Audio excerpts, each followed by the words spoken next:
I'm photographer Darren Hall, and this is my four-wheel Eagle Edition pop-up camper. So here's the inside. Let's hear, where do we start? So let's start here. So this is the back, that's me. This was the very first plate from our tent trailer that we sold, and now I'll remember that. Just some jackets and some fruit, a couple little drawers here. So this has a kind of a seat here, a bench seat. You can kind of twirl this back and it'll kind of keep flipping over if you did want to sleep more people in here. There's like a table behind this window that has a pole attached here that you pull out, and you can just sit there and do some work. Apparently I haven't tried it. Here's this campsite. It's just beautiful out there. Anyway, I want to get out there while the sun's out, but I also wanted some light in here too. So a couple LED lights that light this up pretty good. The bed's in kind of the day position. What it can do is, once you're not using the stove, you fold that down, and this piece slides over to about here, so you have a monster kind of platform bed there. Right there, this is where my truck is. And stove, I didn't think I would cook in here or do anything, but so far, well, I've made cup of soup, so I guess I haven't really cooked in here yet. But there's this great fan, kind of goes in and out, that I can kind of make sure that it doesn't reek. This sink is not really operational. Like, I use it for the drain, and I have a hose going outside the back in case it's just like for water dumping and things like that. So don't need it. I have water in the car, which I'll show you. This is a good counter.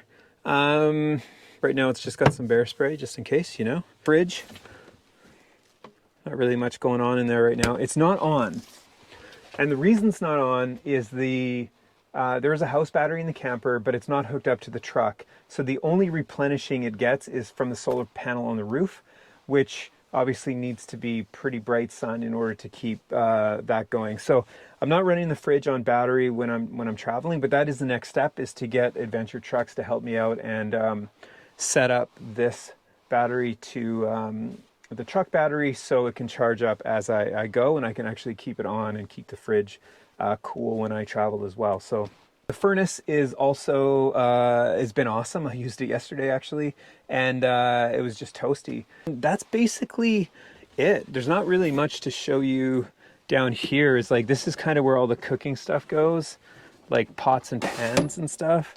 This is like the inverter. I don't really even get what's going on in there, but if I hit this, don't even do it. My one drawer is filled with all miscellaneous things. Maybe I should air it out a little bit. That's the look inside, and let's go check out stuff outside. So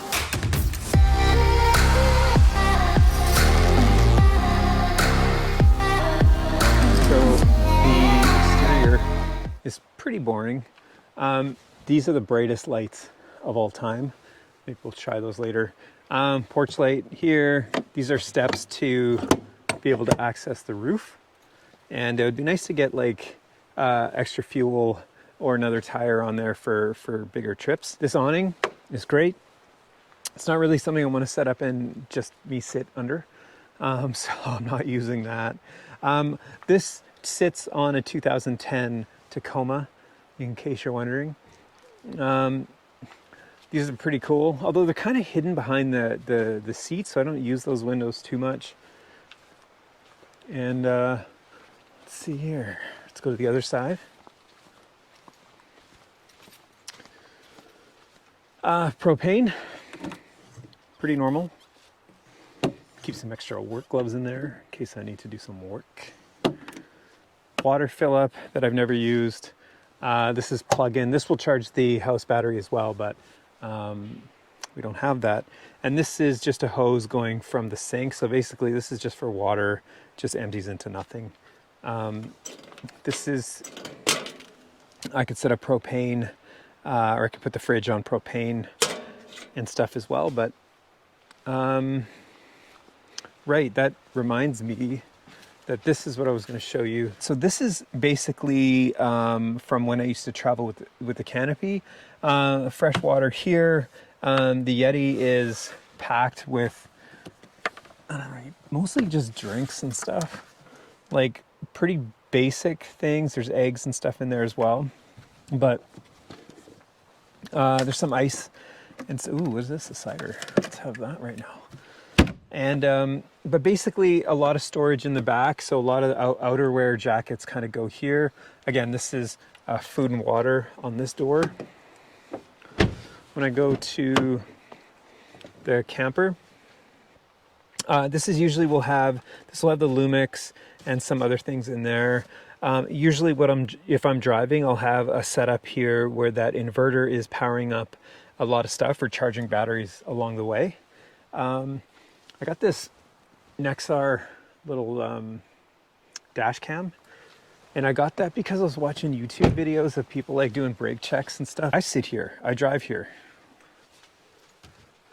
I usually have my main phone on Google, and then this is a secondary phone that's on Gaia. So I use tracks in there, and I do waypoints and stuff. So sometimes it's like, oh, this is the gas station I want to stop on the way back, or this is something interesting to stop at. Again, clothing bag and some electronics, chargers and stuff. Below here is a big backpack, and that's my main kind of still camera gear. Keep some boots and stuff in there, and tripods and things like that. Air, mosquito repellent, a bug hat. I don't lack bugs. So that's basically it. That's how I have this set up on this trip, which is the very first trip of me owning this camper, which is exciting, but I'm still kind of learning, and I'm still trying to find out places to put things. Graduating from a canopy type of camping situation, this is super luxe. There's still some things I want to do to it, mostly on the power level. I still have a lot of stuff to keep charging on the road, and I definitely don't have a solution for that yet. If you have any questions about my camper, or if you have any suggestions for me, I would love to hear them in the comments. Thanks for watching.